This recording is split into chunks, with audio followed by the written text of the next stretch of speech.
Hello. In this video, I will discuss about how character develop. Part 3, what we serve.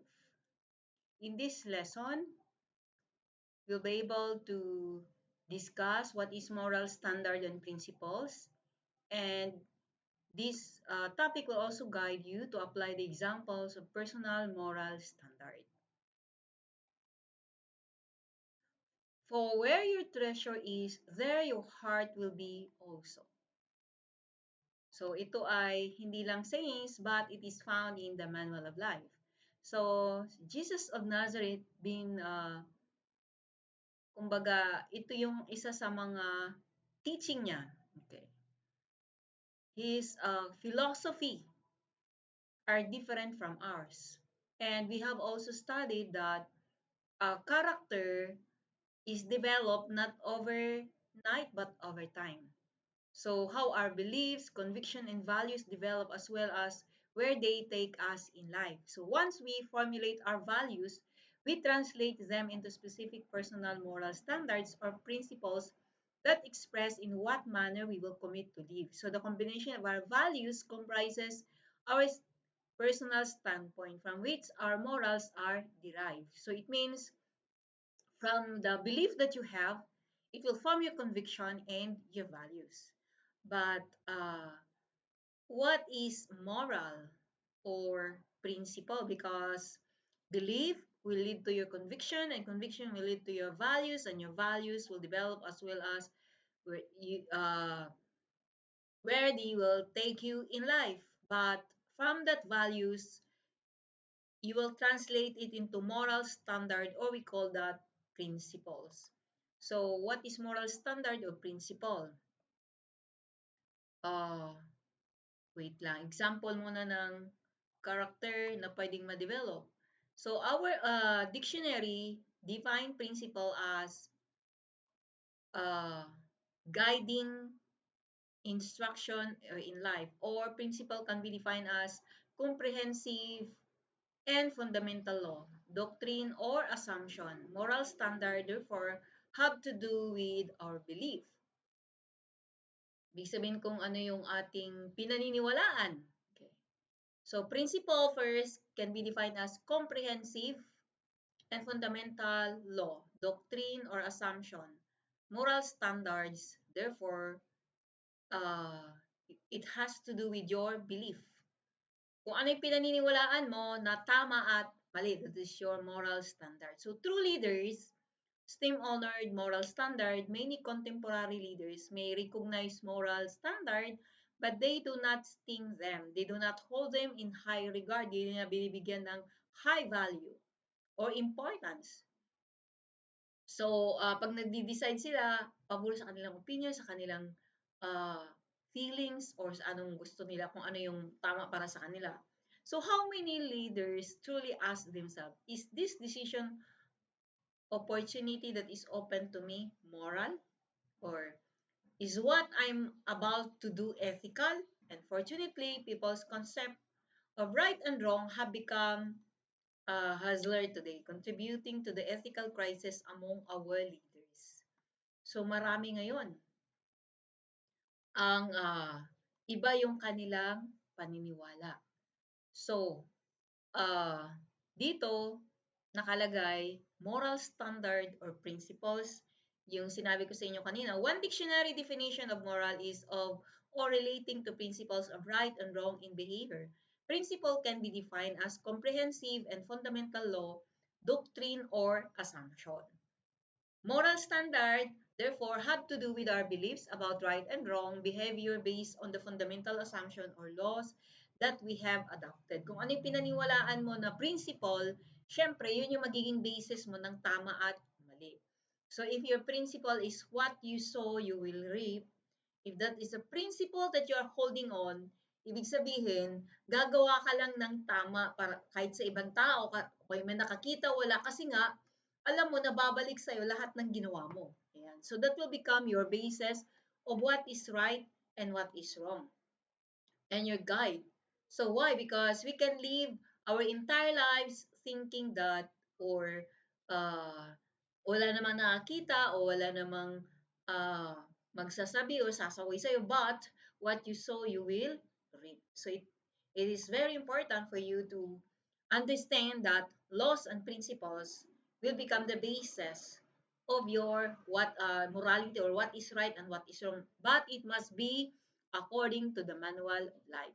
So leaders are individuals who live by a set of principles that you will not compromise even for the sake of expediency.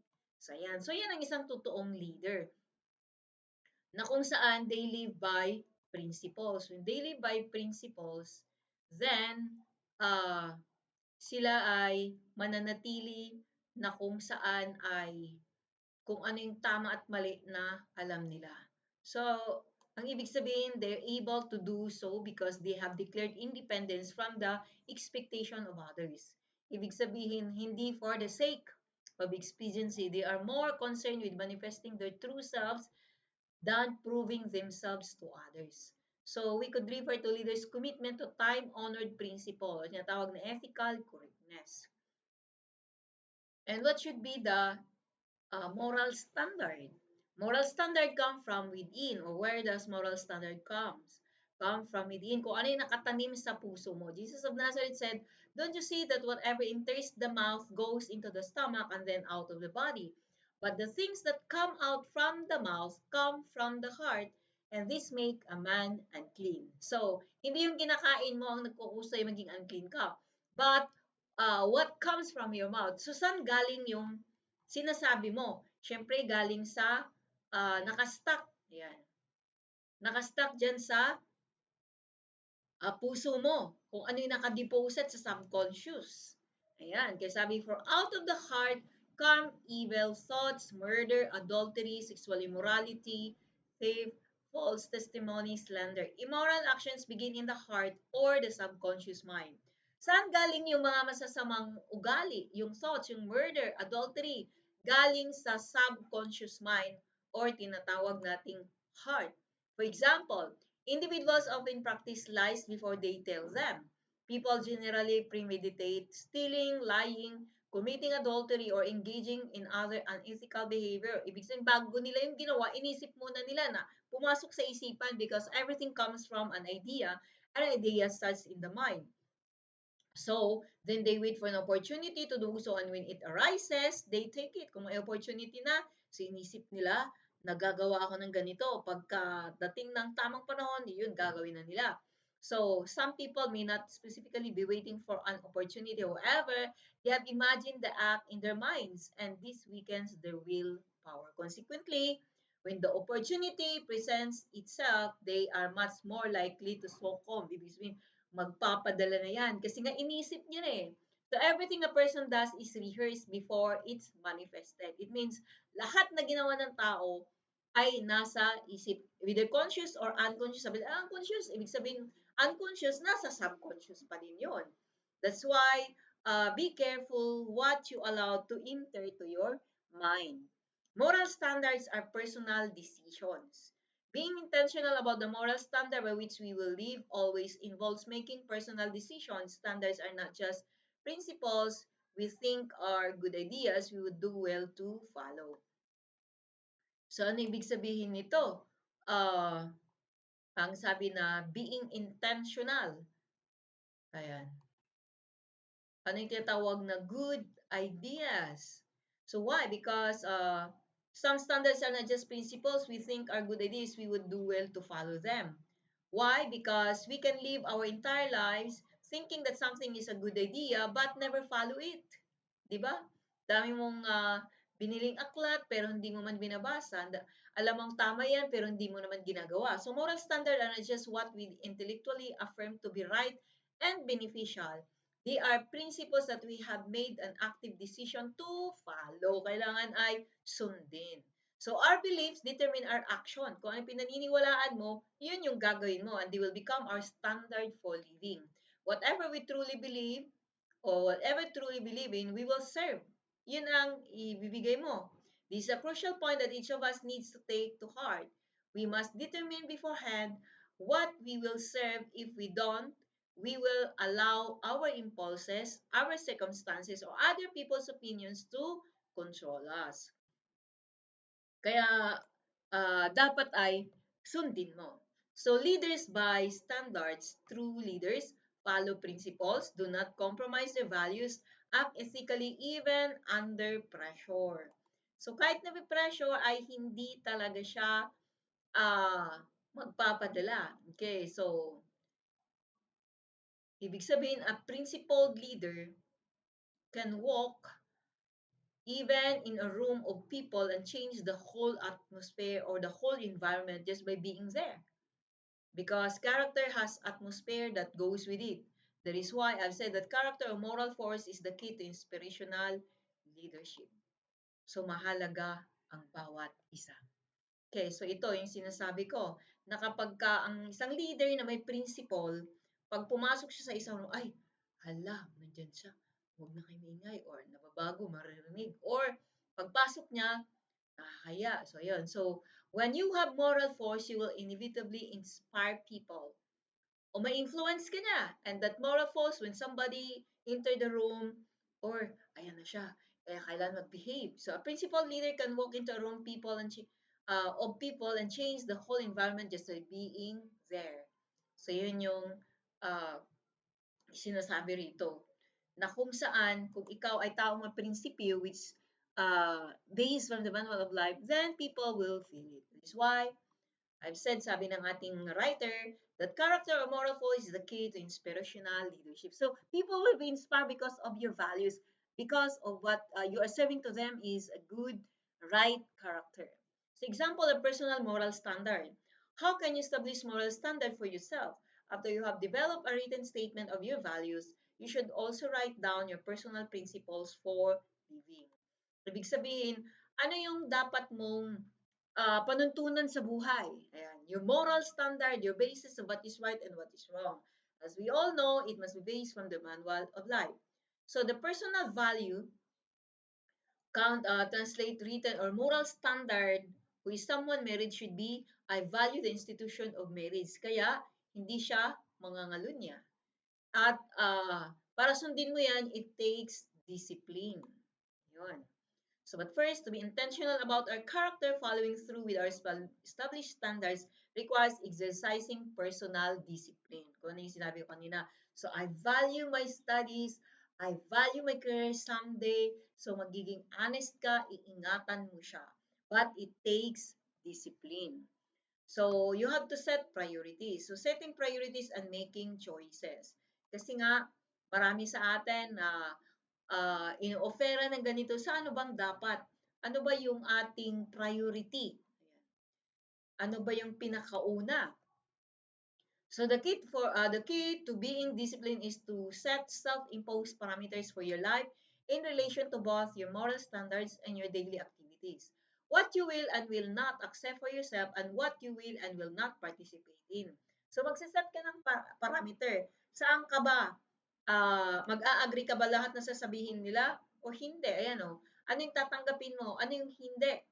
Ah, magpa-participate ka ba sa lahat?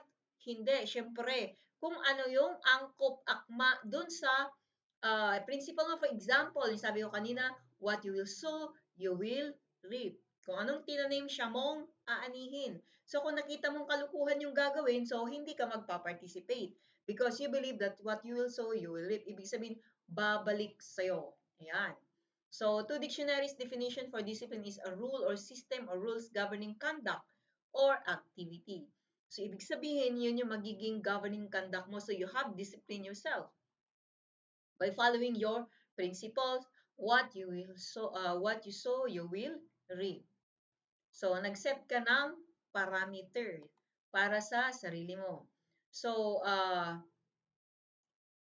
are the activities you are currently involved in beneficial to your leadership purpose and vision or not? So the choices we must make are not always between what is good and what is bad. Sometimes they are between what is good and what is better or the best. Pareho silang maganda, pero the best. So prioritizing protects you from trying to do everything.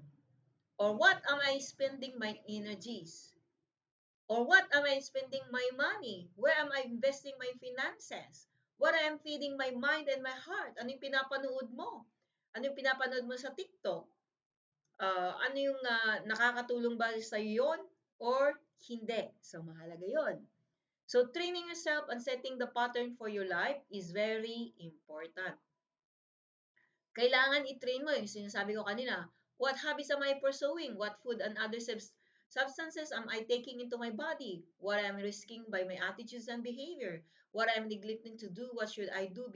What to do that I should be doing? Ayan. So, kailangan ay mayroon kang set self-imposed parameter para madisiplin mo ang sarili mo at makita mo at kung nakakatulong ba ito sa'yo or hindi. Sabi rito, training yourself and setting the pattern for your life.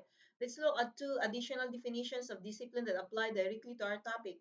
Training that corrects, molds, or perfects the mental faculties of moral character and self-control. So, uh, in the previous lesson, I asked if you were tried in the court of your belief, would there be enough evidence to convict you?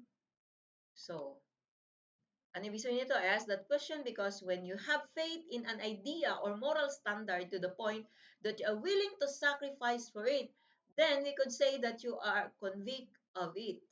So once you have established a strong standard, ibig sabihin kasi may standard ka. Yung sinasabi ko sa inyo kanina, your standard is your moral principles. For example, your principles, what you sow, you will reap. So ibig sabihin, yun yung pinaninindigan mo, yun yung policy mo sa buhay mo, yun yung gagawin mo, kaya gagawa ka ng maayos, gagawa ka ng maganda, may nakakita o wala, kasi nga alam mo na kung ano man tinanim siya mong aanihin, ibig sabihin babalik sa'yo. So that becomes your conviction. And once you establish a strong standard, you don't permit your belief to a stage of jailbreak. Anong jailbreak? To escape. Ibig sabihin na iset aside mo, wawalain mo yun. Kumbaga, ilalabagin mo yung ginset mo na standard. And escape no matter how much money someone offers you to compromise your conviction or no matter what other short-term gain you might receive as a result. So mahalaga, meron kang discipline. You have set your standard. You choose principle over pleasure. So personal discipline in line with moral standard manifests in a pattern of ethical conduct. Similarly, immoral or unethical conduct by an individual in which, for example, an individual ignores his conviction for the sake of temporary pleasure is evidence of a lack of discipline in his life. So, when an absence of discipline becomes negative pattern in a leader's life, he is in danger of such consequences as constant frustration, ineffectiveness, personal and financial setbacks, and moral failure. Because our moral standard or principles can become established within us unless we discipline ourselves. Kaya dapat ay disiplinahin natin yung ating sarili. So once you set a standard and you are disciplined to do that, that will become your ethics. So discipline maintains moral standard. Or discipline means setting priorities, controlling behavior, making choices aligned with values. So ethics, this leads us to the next stage of character development. Diba? Nauna ay yung ating belief, then conviction, then values, or more, your values will lead to your moral standard or principles, then your conduct, and then ethics. So yung conduct, yun yung discipline mo, the manner, your manner, how you behave, the way of life. Okay. So ethics, this leads us to the next stage of character development in which our conduct or discipline actions manifest our ethics. So yan yung, alam natin, progression ng character. And lastly, ay yung tinatawag nating character. So our code of ethics is the synthesis of our belief, conviction, values, moral standards, priorities, and discipline. So character controls lifestyle. So that's the last, second to the last, no, yeah, the second to the last stage. Lastly, the conduct that we manifest as a result of our commitment to our code of ethics or our lack of such defines our character, and our character controls our lifestyle. So, syempre, the lifestyle mo, yun yung magiging practice mo. That is where our philosophical journey ultimately leads. It determines the entire shape and scope of our lives. In the sense, we could say that our character is our life. Why? Because yun yung practice mo. Now that we explore the process of character development, let's discuss what can be done when we realize that we've allowed certain negative character traits to become established in our lives. For example, nakita mo na meron kang maling ugali, hindi magandang attitude, hindi magandang character. So, mayroon ka a paradox of strength and weaknesses. Okay. So what is this? The paradox of strengths and weaknesses. Most people have certain positive traits and certain negative traits, strengths and weaknesses of character. So each one of us, we have good or positive traits and we have also negative traits. Yun yung tawag natin na paradox, strengths and weaknesses. So as a young man, may example ako dito, David held strong conviction that lifted him in the highest position of leadership and made him into a great ruler. So siya yung pumalit sa tatay niya na tatay ni Jonathan na best friend niya si Saul, King Saul. However, after na siya ay nakatanggap ng power, certain character defects manifest in the way he used that power. Bakit? Tignan natin. Let us first look at incident that reveals one of David's conviction which led to his exercising ethical leadership. David has been anointed to be the next king of Israel. He had once close to the current king Saul, but the king had become increasingly jealous of him and sought him to kill. David had been forced to flee for his life. At one point, circumstances gave David an opportunity to kill Saul. When the king entered cave, not realizing that David and his men were hidden to kill Saul, and David crept up quietly to the king and cut off a corner of his robe. So nagkataon na nabigyan si David ng pagkakataon na pwede niyang patayin pero kasi tulog sila, dulo to dulo sila. Pero si David di niya ginawa yun. Nag-cut lang siya sa dulo ng hem ng damit ni robe ni King Saul. So David crept up quietly to the king and cut off a corner of his robe, perhaps a symbol of taking over Saul's reign. Immediately, David regretted his action. The idea that he had been even considered killing the king caused him to be conscience-stricken, na konsensya siya, despite the fact that Saul was trying to kill him. This was because David held a deep conviction. Ano yung kanyang deep conviction? That's not the anointed one. Ayun. Yan yung kanyang conviction, paniniwalaan. David was still Saul's subject. When Saul left the cave, David followed and called out to him, telling him that he had spared his life and that he meant him no harm. He quoted an old saying to the king. He explained, "From evildoers come evil deeds, so my hand will not touch you." So Saul continued to pursue David, and David had a second opportunity to kill him again. One night, when the king and his men were sound asleep in their camp, yet he again spared Saul's life. Saul was eventually killed in battle against the Philistine nation. David then became king over all Israel without forcing his way into the position, which would have established his kingship on the wrong foundation from the start. So, si David, dahil matinding conviction niya, that's not the anointed one, hindi niya pinatay si King Saul, even if 2 times siyang binigyan ng pagkakataon. Kasi, dahil sa kanyang belief at conviction. Ill-gotten gain takes away the lives of those who get it. Ayan. So, ibig sabihin, because of his conviction and moral standard, David had exercised personal restraint in preserving Saul's life. Yet, sometime after he had been established as king, he compromised his moral standard. Bakit? Sabi ko kanina, na yung tinatawag na paradox, ito yon, yung strengths mo nandun, pero at the same time, meron din tayong hindi magandang ugali.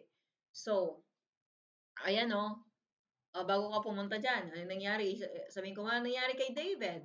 So, because of his conviction and moral standards, si David is very strong. But, he compromised his moral standard for the sake of temporary pleasure.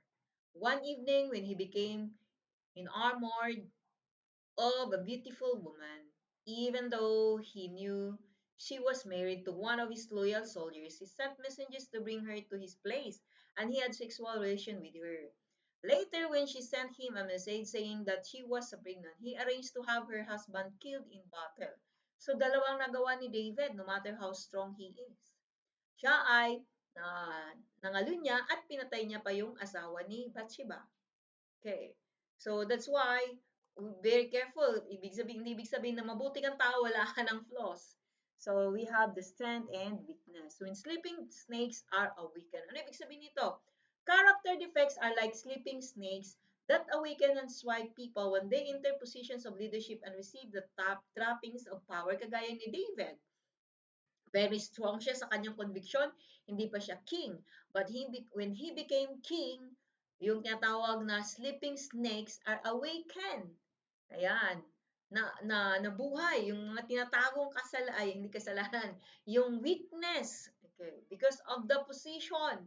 So, ginamit niya yung kanyang position. That's why we are not finished yet. Because we still have the weaknesses. So the greatest enemy of progress is your last success. Rejoice over it for a few days and then move on. Press on to new heights, holding fast to your principles so that your leadership will not be cut short by moral or ethical failure. Don't forfeit your leadership in the midst of your growth and success as a leader. So dapat ay huwag mong sirain. Nung una, very strong ka. You stand on the truth, your conviction, then later on, you compromise, pwedeng mawala yun. Papunta ka pa lang sana, kalalapag mo pa lang or katutungtong mo pa lang dyan. But because of your weakness, yung tinatawag na awaken. So, pag nagtagumpay ka na, nasa position ka na, tuloy-tuloy mo lang na panindigan ang iyong conviction. So that's why you are not yet finished. So that you will end strong and you will end up good. Hindi naging kagaya ni Saul, pero si David nag-repent. So, he remained strong. So, pag nagkamali ka, syempre, pakumbaba ka at humingi ng tawad. So, our activity here is ethical dilemma scenarios is a role play. So, yan yung gagawin natin. Tignan nyo na lang sa ating module. Yung activity ethical dilemma scenarios, role play. Scenario 1, the exam leak. Scenario 2, workplace honesty. Scenario 3, loyalty versus honesty. Scenario 4, social media responsibility. So, anong gagawin natin? Your group ay mag-grupo tayo. For those of you na mayroon tayong face-to-face, pag face-to-face na tayo after the exam, saka natin ito gagawin. Okay? And then for those of you na sa online lang, syempre ay ipipresent lang natin. So I will just give you instruction, what are you going to do during our face-to-face or during the online class.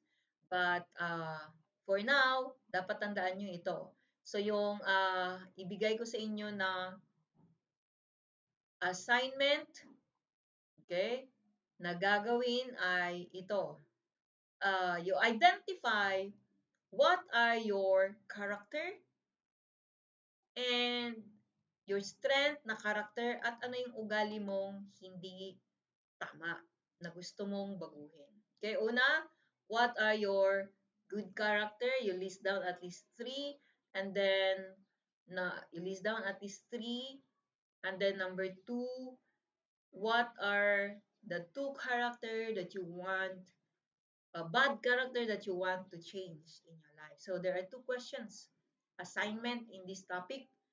Ano yung dalawang o 3 character, good character that you have? List down the 3 character that you have. And then number 2, the 2 characters that you want to change.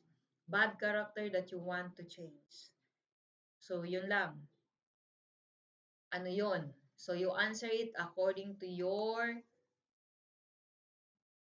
situation and not from the Google or AI. And this activity, scenario, role play, explain ko na lang anong gagawin natin sa face-to-face kasi wala pa kayong group. And then, for those of you sa online, ay mag-i-instruct din ako para magkaroon kayo ng kung ano yung gagawin. Okay, so that's all for this video. God bless everyone.